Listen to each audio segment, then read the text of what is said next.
모르는 사람들은 무신론자들이 하나님이 없다고 말하든지 또 하나님이 있다고 하면서도 하나님을 나의 구주로 나에게 은혜 베풀어 주시는 분인 줄 알지 못하는 사람들은 하나님의 은혜를 구하지 않습니다.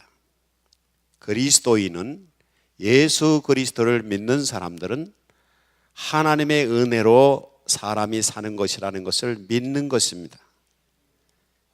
여러분은 하나님의 은혜로 사는 것 맞죠? 예. 그러면 우리는 어떻게 해야 될까요? 하나님, 저에게 은혜를 베풀어 주십시오 라고 기도해야 됩니다. 여러분이 날마다 하나님께 간구하며 기도하시기를 하나님, 저에게 은혜를 베풀어 주십시오 라고 기도를 하세요.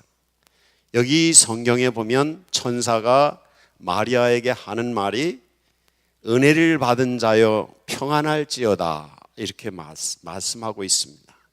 하나님의 은혜를 받으면 평화가 옵니다. 하나님의 은혜를 받으면 평안합니다. 혹시 여기 계시는 분들 중에 영혼이 평안하지 않으신 분이 있는가요?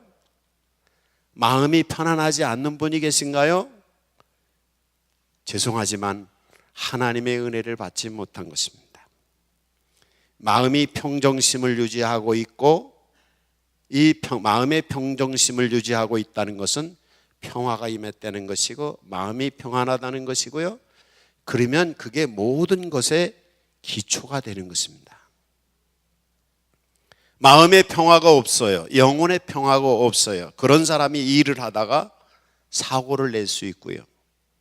마음의 평안이 없는 사람이 운전을 하다가 사고를 낼 수 있고요. 마음의 평안이 없는 사람이 걸어가다가 넘어질 수 있는 것입니다. 마음의 평안이 없이 오래 지내면 병이 생기는 것입니다. 여러분에게 하나님의 은혜가 임하시기 원합니다. 하나님의 평화가 여러분에게 임할 것입니다. 예수 그리스도는 평화의 왕이십니다. 예수 그리스도를 믿고 영접하는 자에게는 평화가 오는 것입니다. 그래서 여기 천사는 이 마리아에게 말하기를 은혜를 받은 자여 평안할지어다. 한번 여러분 자신에게 한번 자기에게 얘기를 한번 해보시겠어요? 여기 28절 성경에 있습니다. 그걸 보시면서 하면 더 정확하게 얘기할 수 있습니다. 은혜를 받은 자여 평안할지어다. 가슴에 손을 얹고 한번 해보세요. 자기에게 은혜를 받은 자여 평안할지어다. 여러분에게 주님이 은혜를 베풀어 주셔서 평안하시기를 바랍니다. 그래서 날마다 기도하시기를 하나님이 제게 은혜를 주십시오. 저는 하나님의 은혜로 사는 존재입니다. 그래서 은혜를 구하세요. 사람은 하나님의 은혜로 사는 존재다. 한번 쫓아해 보실래요? 사람은 하나님의 은혜로 사는 존재다. 그렇게 고백을 하세요. 그러면서 하나님, 저에게 은혜를 베풀어 주세요. 그리고 스스로에게 선포하세요. 은혜를 받은 자여 평안할지어다. 마음이 평안치 않아요. 영혼이 평안치 않아요. 삶이 평온치 않아요. 그러면 여러분의 가슴에 손을 얹고 여러분 자신을 향해서 선포하고 축복하세요. 자녀들에게 축복하세요. 하나님께서 너에게 은혜를 베풀어 주셔서 너희들에게 하나님의 평화를 주시기를 원하노라. 자녀들을 위해서 날마다 선포하시고요. 기도하는 중보하는 성도들은 기도할 때마다 중보 대상자를 향해서 하나님이 아무에게 은혜를 베풀어 주셔서 그에게 평화를 내려 주십시오 라고 평화를 간구하는 성도들이 되시기를 간절히 축복합니다. 그러면서 하는 말씀이 천사가 마리아에게 주께서 너와 함께 하시도다. 하나님이 은혜가 있으면 하나님이 함께 계시는 겁니다. 왜 은혜 받은 사람이 마음에 평강이 있는가 하면 하나님이 함께 계셔서 우리를 지켜주시고 인도해 주시고 우리 안에 평안을 주시니까 평안한 것입니다. 여러분의 영혼이 하나님의 은혜로 말미암아 하나님이 함께 하심으로 말미암아 하나님이 여러분에게 평안을 주시기를 바랍니다. 여러분의 가정에 하나님의 은혜가 임하여서 하나님이 함께 하시는 가정이 되어서 여러분은 가정에 평안이 임하시기를 원합니다. 우리의 나라가 하나님의 은혜가 임하여서 하나님의 평안이 넘치는 대한민국이 되기를 바랍니다. 날마다 그렇게 기도하세요. 그래서 마음의 평안함, 평정심이 있지 않을 때는 아무 일도 하지 마세요. 대부분 많은 분들이 마음의 평안을 추구하기보다는 빨리 해야 되고 더 많이 가져야 되고 그러다가 사고가 나고 문제가 생기는 것입니다. 그거보다는 하나님께서 내 마음에 평정심을 주시고 평안함을 주셨을 때 그거를 구하고 그게 이루어졌을 때 그 다음에 하나님이 주시는 지혜를 가지고 하나님의 명령에 따라서 움직이세요. 그러면 좋은 일들이 일어나고 아름다운 열매가 여러분에게 일어날 것입니다. 하나님이 주실 것입니다. 아름다운 열매를 주실 것입니다. 이 처녀 마리아가 그 얘기를 듣고 이 말을 무슨 말인가? 라고 여기 29절에서는 말합니다. 그래서 아니 이게 무슨 말이냐? 내가 무슨 은혜를 입었어? 그렇게 얘기를 합니다. 근데 그때 천사가 이 마리아에게 또 말씀합니다. 마리아여 무서워하지 말라. 내가 하나님의 은혜를 입었느니라. 또 다시 한번 말씀을 하세요. 여러분 확증의 말씀 들으시기 바랍니다. 우리가 보통 하나님의 말씀을 듣거나 기도할 때 하나님이 우리의 마음에 감동을 주셨을 때 하나님이 이 말씀이 긴가 민가 이럴 때가 있잖아요. 근데 그때 하나님은 확증의 말씀을 들려주십니다. 다시 한번 하나님께서 너에게 은혜를 주셨다. 너는 은혜를 입었다. 무서워하지 말라. 많은 분들은 어려움이 닥치든지 생각하지 않던 일들이 일어나면 놀래버립니다. 두려워합니다. 만약에 이 두 번째 확증의 말씀을 마리아가 믿고 받아들이지 않았다면 그는 계속 두려워하면서 하나님의 은혜를 믿지 못하고 받아들이지 못했을 것입니다. 근데 이 두 번째 말씀의 확증, 두려워하지 마라. 너는 하나님의 은혜를 입었다 라는 말씀을 듣고 마리아는 안도의 한숨을 쉬었을 것입니다. 믿음을 가졌을 것입니다. 소망을 가졌을 것입니다. 여러분 두려워하지 마시기 바랍니다.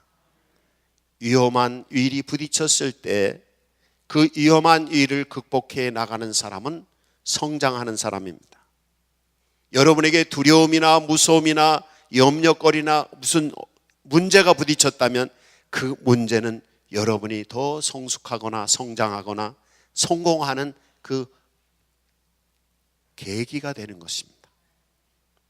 그때 무서워하고 도망가거나 그때 무서워하고 포기하면 그 더 나은 일은 일어나지 않습니다. 그런데 하나님의 은혜를 입은 것을 아는 사람은 그 무서움을 무서움으로 받아들이지 않고 두려움을 두려움으로 받아들이지 않고 염려거리를 걱정함으로 근심함으로 받아들이지 않고 오히려 그 문제를 하나님의 은혜로 극복해 나가는 것입니다. 그때 하나님이 우리를 성장시키시고 성숙하게 하시고 우리에게 더 나은 새로운 세계로 우리를 이끌어 가시는 것입니다. 그게 성공입니다. 여러분이 하나님의 은혜를 입은 성도가 되시기를 바랍니다. 그래서 하나님의 은혜로 두려움이 나타났을 때 그 두려움을 극복함으로 하나님께서 더 나은 길로 인도하시는 복을 얻으시기 바랍니다. 이게 믿음의 승리자인 것입니다. 그런데 천사가 그 말을 하고 또 마리아에게 얘기를 합니다. 뭐라고 얘기를 하는가 하면 31절부터 33절에 보면 예수 그리스도에 대해서 예수 그리스도가 태어날 것에 대해서 예언을 합니다. 보라 내가 잉태하여 아들을 낳으리니 그 이름을 예수라 하라. 마리아가 은혜를 입은 것은 아들을 낳는 것이고 그 이름을 예수라고 하라는 거예요. 여러분 상상해 보세요. 내가 약혼을 했어요. 근데 누구하고도 잠을 안 잤어요. 근데 내게 아기가 생겼어요. 여자분들의 경우는 어떻게 생각하시겠어요? 놀라지 않겠어요? 지금 이런 상황입니다. 아무 남자도 대한 적이 없어요. 근데 내 뱃속에 아기가 생겼어요. 이건 상상할 수 없는 두려움이잖아요. 이런 상황인 겁니다, 지금. 그래서 충격을 또 받습니다. 거기서 예수라고 하는 이름까지 주십니다. 그때 32절 성경에 보면 천사는 말하기를 내가 낳을 아들 예수는 큰 자가 될 것이고 지극히 높으시니 아들이라 일컬음을 받을 것이고 주 하나님께서 그 조상 다윗의 왕위를 그에게 주실 것이다. 여기 세 가지로 보면 그는 위대한 사람이 될 것이라는 거예요. 그리고 그는 하나님의 아들이라고 불러질 것이다. 그리고 그는 이스라엘의 왕이 될 것이다. 이 세 가지의 약속, 소망을 부어주십니다.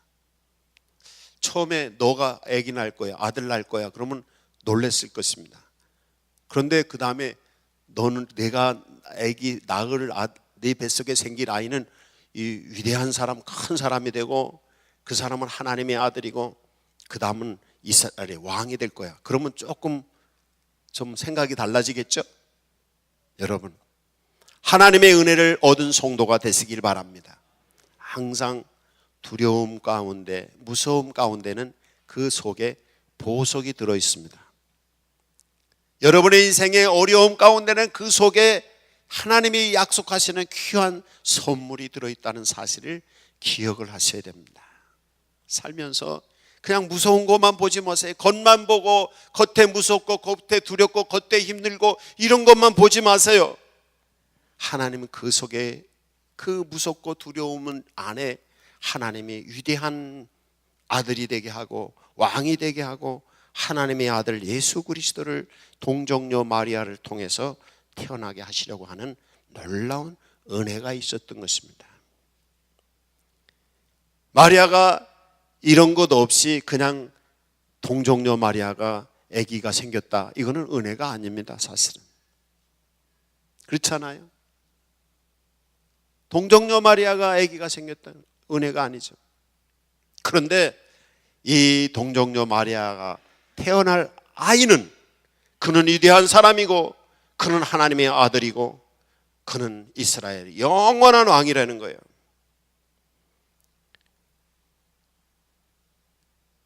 33절 성경에 보면 영원히 야곱의 집을 왕으로 다스릴 것이며 그 나라가 무궁하리라. 다른 말로는 예수 그리스도가 다스리시는 나라는 영원 무궁한 나라다. 평화의 왕이신 예수 그리스도가 다스리는 나라는 영원 무궁한 나라다. 예수 그리스도의 은혜를 입고 예수 그리스도를 나의 왕으로 믿고 섬기는 하나님의 성도들, 예수 그리스도를 나의 왕으로 섬기는 그리스도인들은 영원 무궁히 평화를 누리는 줄로 믿습니다. 그래서 우리가 예수를 믿는 거랍니다. 예수 그리스도는 나의 왕이시요 예수 그리스도께서 나에게 오셔서 나를 다스려 주십시오. 그리고 예수 그리스도의 다스림을 받는 성도들은 하나님께서 이 땅에서나 천국에서나 영원 무궁히 평화를 누리는 성도가 되는 것입니다. 이것이 이제 이 말씀을 다시 한번 더 생각을 해보겠습니다. 사람은 뭘로 산다고 그랬죠? 하나님의 은혜로 사는 것이다. 반만 기억하시고 반은 기억을 못하신 것 같아. 다시 여쭙겠어요. 여러분은 뭘로 삽니까? 하나님의 은혜로 사십시오. 어떤 분은 아닌데 돈으로 사는 건데 어떤 사람은 아니야 사랑으로 살아. 어떤 사람은 공부를 많이 해야 돼. 뭐 여러 가지 다른 있을 겁니다. 그러나 그런 모든 것은 부차적인 것이고 그런 것들조차도 하나님의 은혜로 주어지는 것입니다. 여러분에게 건강이 주어지는 것도 하나님의 은혜입니다. 여러분에게 물질이 주어지는 것도 하나님의 은혜입니다. 여러분에게 사랑하는 모든 이웃이 함께 있는 것도 하나님의 은혜입니다. 감사 찬송하시기 바랍니다. 그래서 우리가 예배하는 이유는 하나님이 은혜 주신 것을 감사해서 예배를 드리는 겁니다. 여러분이 늘 예배할 때 하나님 감사합니다. 내게 은혜 주셔서 감사합니다. 그런 마음으로 하나님께 찬송을 드리고, 그런 마음으로 헌금도 하고, 그런 마음으로 예배할 때 모든 것을 하세요. 그리고 설교를 들을 때도 하나님이 말씀을 통해서 무슨 은혜의 말씀을 들려주실라나라고 귀를 기울이세요. 하나님이 지혜와 능력의 말씀, 생명의 말씀을 들려주실 것입니다. 사람은 무엇으로 산다? 하나님의 은혜로 산다. 이것 기억하시고 아까 말씀드렸듯이 날마다 하나님께 은혜를 구하는 성도들이 되시기를 바랍니다. 하나님의 은총 안에 거하지 않으면 그럼 어떻게 될까요? 사람은 하나님의 은혜로 살아야 되는데 사람이 하나님의 은혜 안에 있지 않아. 그럼 어떻게 될까요? 그 사람은 그게 구원받지 않은 구원받지 않은 불신자들입니다. 구원받지 않은 사람들이 지옥에 가고 구원받지 않는 사람들이 저주와 화 가운데 불화 가운데 사는 이유는 하나님의 은총 안에 있지 않기 때문인 것입니다. 예수 그리스도를 꼭 믿어야 되는 이유가 있습니다. 그것은 하나님의 은혜 안으로 들어오기 위해서입니다. 회개하고 예수 그리스도를 믿는 자만이 하나님의 은혜 아래에 들어갈 수 있습니다. 여러분은 회개하고 예수 그리스도를 믿어서 하나님의 은혜 안으로 들어온 것입니다. 하나님이 여러분에게 죄를 사해 주시고 하나님이 여러분에게 은혜를 베풀어 주시는 것을 믿으시기 바랍니다. 그래서 하나님 감사합니다. 믿지 않는 사람에게도 하나님들은 은혜를 주셨습니다. 숨쉬고 살고 태어나고 돈도 벌고 다 하나님의 은혜를 주신 거예요. 그걸 우주적인 은혜, 일반적인 은혜라고 자연적인 은혜라 그러죠. 태어나서 먹고 살고 다 뭐 하고 다 하나님이 은혜 주신 거예요. 근데 믿는 성도들은 그게 하나님이 주신 것이라는 사실을 믿고 감사하며 예배하며 그 은혜에 보답하는 마음으로 날마다 주신 것을 가지고 사명을 다하는 그리스도인으로서 살아가는 것이에요. 이게 그리스도인인 것입니다. 하나님이 여러분에게 은혜 주신 걸 믿으시고 이 은혜 안에 들어가시기 바랍니다. 혹시 여기 계신 분들 중에서 하나님의 은혜 안으로 들어오지 않냐고 은혜 밖에서 살고 계시다면 회개하고 주님, 이제부터는 주님의 안에서 예수 그리스도의 은혜 안에 살겠습니다. 네, 하나님 떠나서 하나님의 말씀 떠나서 하나님 안에 거하지 아니했던 것을 용서해 주십시오. 회개하고 주여 나를 긍휼히 여기소서, 나에게 자비를 베풀어 주셔서 나를 구원해 주셔서 이 은혜 밖에서 은혜 안으로, 하나님의 은혜 안으로 나를 넣어주세요. 그렇게 기도하시기를 바랍니다. 이게 회개하고 믿는 것입니다. 그럴 때 하나님과의 관계가 형성이 돼서 하나님은 나의 왕이시고 나는 하나님의 백성, 나의 평화의 왕이신 하나님이 되시고 나는 하나님의 평화의 백성이 되는 것입니다. 그런 성도가 되시기를 바랍니다. 하나님의 은혜로 여러분의 영혼의 평화가 임하기를 원합니다. 하나님의 은혜 안에 있어서 혹시 마음의 평화가 없으신 분들은 하나님의 은혜를 잊고 있었든지 아니면 하나님의 은혜 밖에 있는 것입니다. 이 시간 회개하고 주님의 은혜 주신 것을 깨닫고 하나님의 은혜를 기억하시기 바랍니다. 그리고 하나님의 은혜 밖에 있으면 은혜 안으로 들어오세요. 회개하고 예수 십자가 보혈의 은혜를 믿는 사람들이 은혜를 회복함으로 은혜 안으로 들어오는 것입니다. 이제 여기 있는 온 성도들이 다 은혜 안에 거하시기를 간절히 축복합니다. 한 사람도 은혜 밖으로 나가지 마시기 바랍니다. 하나님의 은혜 안에 거하시기 바랍니다. 하나님 나의 왕이시요 평화의 왕이신 예수 그리스도요 나를 다스려 주옵소서. 그렇게 주님께 기도하셔야 됩니다. 회개하고 예수 그리스도를 믿은 성도들은 하나님은 나의 왕이십니다. 나의 주권자십니다. 나를 주관하십니다. 나를 책임져 주십니다. 내 인생은 주님께 달렸습니다. 모든 것을 다 맡기고 주님의 다스리심을 받는 것입니다. 그게 신앙생활입니다. 그래서 하나님은 나의 왕이시고 하나님의 백성이라는 이 관계가 설정이 된 상태에서 그게 유지가 되려면 하나님의 다스림을 받아야 돼요. 근데 하나님이 우리를 다스리실 때 어떻게 다스리시는가 하면 교회를 통해서 성령님이 우리 마음속에 오셔서 우리를 다스립니다. 말씀으로 다스립니다. 다시 하나님이 우리를 다스리는 하나님의 왕이 되셔서 우리를 평화의 백성으로 다스리시는 은혜를 베풀어 주시는 방법이 교회를 통해서 하나님이 성령이 우리 안에 계셔서 말씀으로 성경 말씀으로 우리를 다스립니다. 그렇게 되면 여러분에게는 하나님의 은혜가 지속적으로 유지되는 그런 평화를 누릴 수 있는 것입니다. 그래서 교회가 필요한 것입니다. 하나님이 교회를 통해서 우리를 통치하십니다. 여러분 어떤 분들은 교회 생활은 적당히 하고 교회에 간섭받지 않고 자유롭게 신앙생활 하고 싶으신 분들이 있더라고요. 그런 분들은 하나님의 교회의 다스림을 받기를 거부하는 것입니다. 교회의 가르침을 따라서 말씀을 따라서 교회 안에 온전히 하나님은 나의 왕이십니다 고백하고 하나님의 성령이 내 마음을 감화하시고 감동하심을 따라서 그 감동하시는 성경 말씀을 따라서 하나님의 교회를 통해서 역사하시는 하나님의 은총에 순종하는 것입니다. 이스라엘 사람은 하나님의 백성임에도 불구하고 하나님의 말씀에 순종하지 않습니다. 하나님의 다스림을 받지 않습니다. 그래서 하나님이 이스라엘을 버리셨다고 성경의 구약 성경에는 여러 번 나옵니다. 그래서 그들에게 어려움이 닥칩니다. 하나님의 은총 안에 있지 않으니까. 그때 하나님은 이스라엘 백성을 말할 때 뭐래요?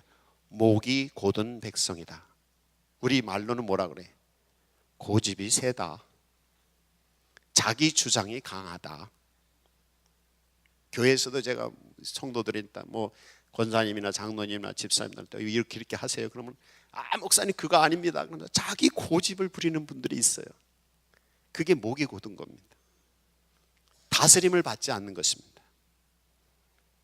하나님이 우리에게 은혜를 베풀어 주시는 것은 하나님의 성령이 우리 안에 계셔서 우리의 마음을 감화 감동하여 주시고 교회를 통해서 말씀으로 다스리는 것입니다. 그 다스림을 받을 때 하나님의 은총이 유지가 됩니다. 하나님의 관계가 유지가 됩니다. 거기서 무슨 일이 일어나면 하나님이 함께 하심을 통해서 형통의 길이 열리는 것입니다. 여러분의 인생이 형통의 길이 열리기를 바랍니다. 무슨 일을 당하든지 누구를 만나든지 어디를 가든지 어느 때든지 하나님이 함께 계셔서 은혜를 베풀어 주심으로 말미암아 형통한 그리스도인들이 다 되시기를 축복합니다. 이게 그리스도인이 은혜 안에 사는 비결인 것입니다. 또 여기 마리아와 같이 은혜 안에 거하려면 하나님께 예배하면서 하나님 백성으로 순종하면서 통치하심을 받을 때 그때 하나님이 정말 기뻐하는 사람이 되는 거예요. 하나님이 기뻐하는 사람. 하나님이 기뻐하는 사람은 어떠니? 하나님의 마음에 맞는 사람입니다. 여러분들도 그렇잖아요. 친구를 사귈 때 내 마음에 맞는 친구는 어떤 친구예요? 친한 친구입니다. 그렇죠? 그러나 내 마음에 져서 안 맞아 그럼 친해지지 않아요. 점점 멀어지는 것입니다. 하나님 마음에 맞는 그리스도인이 되시기 바랍니다. 하나님과 친밀해지게 되어 있습니다. 하나님과 친밀해지면 하나님은 그를 신실한 그리스도인이라고 부르시고 경건한 자로 부르시고 거룩다 하시고 충성된 자라고 말씀하시는 것입니다. 하나님이 신뢰하시는 것입니다. 그리스도인 중에 정말 최고의 그리스도인은 하나님이 신뢰하는 사람입니다. 그냥 하나님께 믿고 순종하고 쫓아가지만 그거 아니라 거기서 더 깊은 신앙, 이거는 하나님이 기뻐하시고 하나님이 신뢰하시고, 그래서 하나님이 친밀한 사람이에요. 성경에는 그런 사람을 하나님께서 나의 친구다 이렇게 불러주세요. 이거 아무나 듣는 소리 아닙니다. 하나님이 여러분을 믿으시기 바랍니다. 그런 하나님이 믿음직한 성도가 되세요. 신실한 그리스도인이 되세요. 경건한 그리스도인이 되세요. 그때는 하나님이 늘 친밀해서 함께 있어서 우리가 출애굽기를 읽을 때 이해할 수 없는 게 있어요. 모세가 무슨 실수를 했어요. 그래서 미리암이 모세의 실수한 걸 가지고 막 비판을 했어요. 근데 하나님은 미리암이 모세가 잘못됐으면 모세를 책망하셔야 되는데 하나님이 미리암을 책망하세요. 우리가 그냥 보편적인 생각으로는 이해할 수 없어. 왜 하나님이 이러시지? 그런데 그때 하나님이 하시는 말씀이 있어요. 모세는 나와 친밀한 자라는 거예요. 나와 대면하는 자이고 이렇다는 거예요. 여러분, 그리스도인이 그리스도인 됨에 있어서 정말 우리가 살면서 실수도 하고 잘못할 때도 하나님이 우리 편 되실 수 있는 방법은 뭐냐면 하나님의 친밀한 그리스도인이 되시면 됩니다. 신실한 그리스도인에게는 하나님이 실수를 하든 무하든 지켜주시는 줄로 믿으시기 바랍니다. 모세, 아브라함, 성경에 다윗이라든지 유명한 인물들이 윤리적인 잘못이라든지 모든 실수를 하는데도 불구하고 하나님이 그들의 편이 돼서 지켜주시는 이유가 있습니다. 그것은 하나님의 친구요 하나님의 신실한 그리스도인이기 때문에 그런 것입니다. 이제 오늘 말씀을 다시 기억을 하십시다. 사람은 무엇으로 산다? 하나님의 은혜로 산다. 하나님의 은혜 밖에 있는 사람들은 어떻게 하면 하나님의 은혜 아래로 들어갈 수 있다? 회개하고 예수 그리스도를 믿고 영접할 때 성령이 오셔서 은혜 안으로 들어가는 것이다. 하나님의 은혜 안에서 계속 살아가려면 어떻게 해야 된다? 하나님을 나의 왕으로 믿고 섬기고 하나님의 통치하심을 받는 것이다. 하나님의 통치하심을 어떻게 받는다? 하나님의 다스리심을 어떻게 받는다? 교회를 통해서 성령님이 오셔서 우리의 마음을 감동하시고 말씀으로 우리를 통치하신다. 그럼 하나님의 통치하심 안에서 더 깊은 그리스도인의 사람이 되려면 어떻게 해야 된다? 하나님이 보시기에 기쁜 사람, 하나님이 믿음직한 사람, 신실한 사람, 그런 사람 되면 그 사람이 누구냐? 경건한 그리스도인이다. 여러분이 하나님의 큰 은혜를 입는 성도들이 다 되시기를 축복합니다. 기도하십시다. 은혜 받기 위해서 기도하시기 바랍니다.